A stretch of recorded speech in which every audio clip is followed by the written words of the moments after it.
what time it is. It is time for a car chronicles. Y'all, first off, it is a beautiful day today.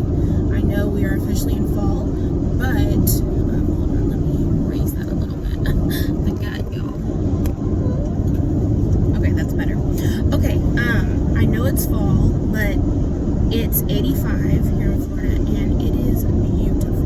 Let me see. Can I turn it around? I don't know that I can turn it around. Oh well. Safety first, right? So I won't bother doing that. But I will say that it is gorgeous. There's huge, fluffy, cumulus clouds out, and it's just lovely. We need to talk, okay? There's been so much that's been going on, and every time I've wanted to make a video, I have hesitated and talked myself out of doing it for a variety of reasons. I would say part of it, but a good majority of it, if I'm being honest, sorry y'all, if I'm being honest, was shame. I've been going through so much, and it has really taken a lot of emotional energy out of me. Well, I shouldn't even make it specific to emotional. It's just been exhausting all the way around. But hold on, why am I looking like a stuffed sausage? I don't know. Anyway, no, can't do that either. Okay.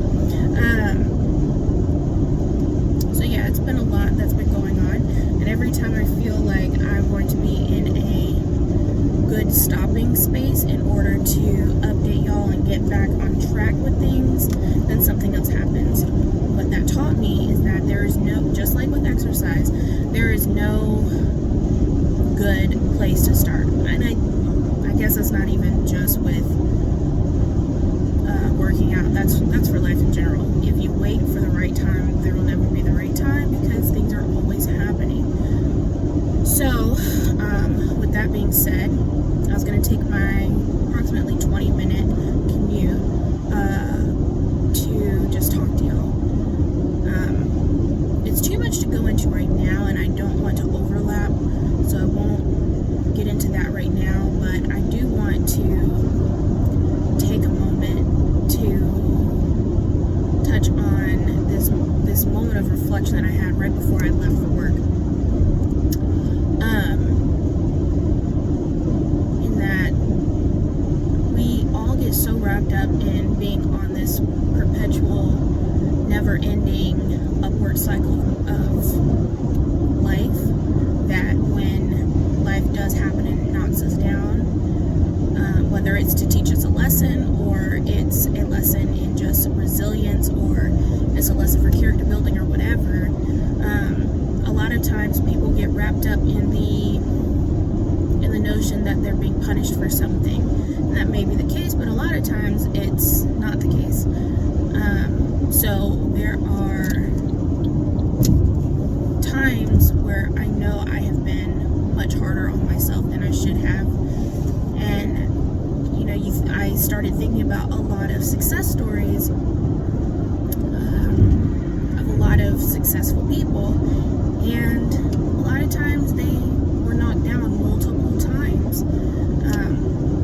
From a child, I put so much pressure on myself to be good enough and to be the best at whatever it is that I did, whether it was the best student, the most well-behaved, or whatever.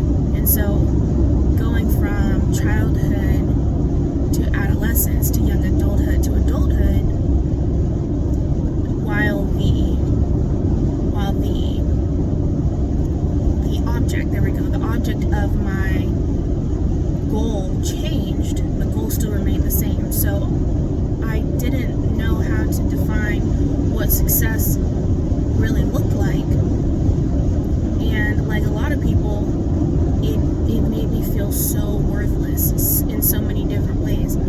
So today I feel proud of myself that I don't have this overwhelming sense of worthlessness wordlessness. I am motivated to continue to elevate myself, but I don't have that feeling of wordlessness that I used to. It's been really hard, but I did not realize that it would take such a turn as it did, especially in these past 4 to 5 months, especially I would say for the latter half of the hullabaloo of everything that's been going on. And I remember thinking to myself, what has my life become? Just being so down and out. I stressed so much to the point that I have found gray hairs on the side of my head, which I don't care. I'm in my 30s, so that's kind of standard, but still, it was a symbol to me of how much I was stressing over things. Nonetheless, what I'm trying to make is that there are opportunities that you can and should, and in fact should require of yourself to find the silver lining in everything. The reason why I feel like I am where I am now is because of my character of resilience. That doesn't make it easy, and it definitely doesn't mean that I want to be all the time, but I am, and I'm grateful for it because it has served me and served me very well in this time that I have been just really, really, really struggling, y'all.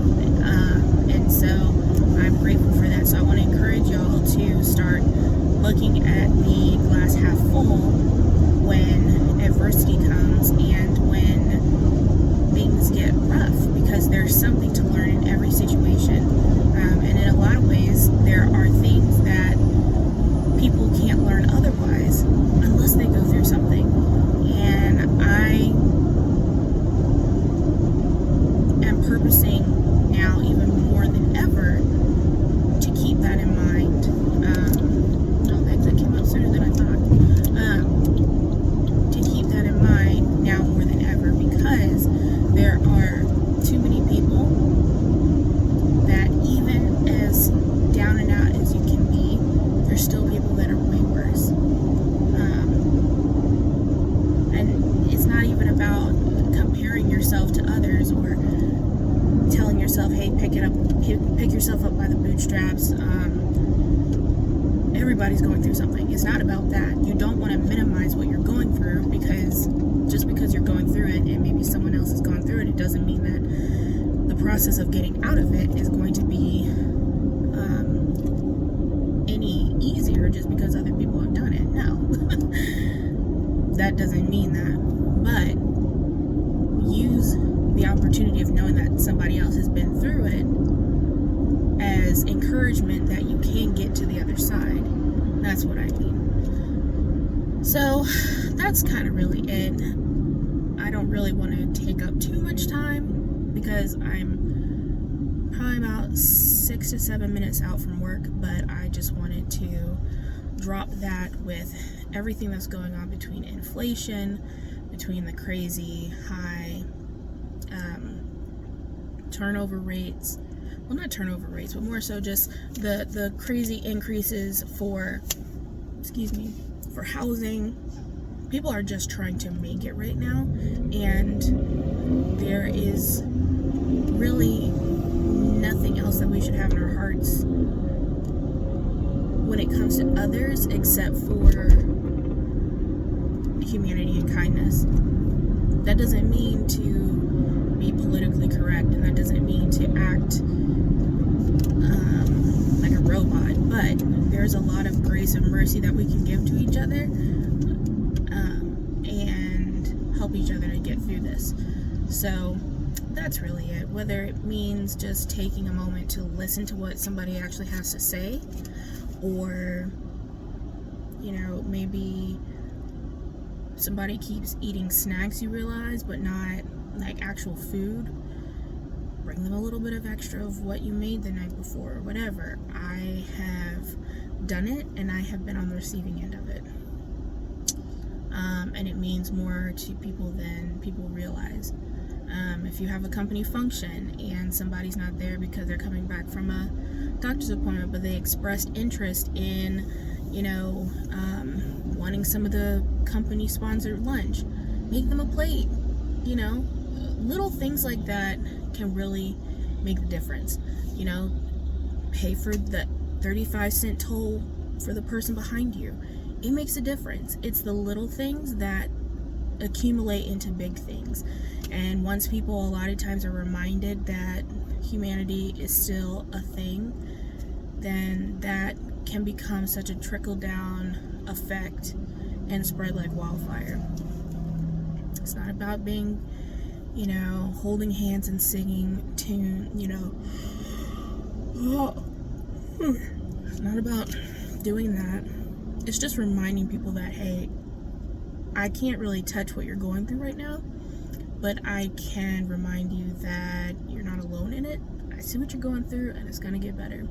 I don't know how or when, but it will, and I can be there to celebrate with you, and I can hold your hand in the way that I can until it happens. That's really all I got, y'all. I hope y'all are having an amazing day.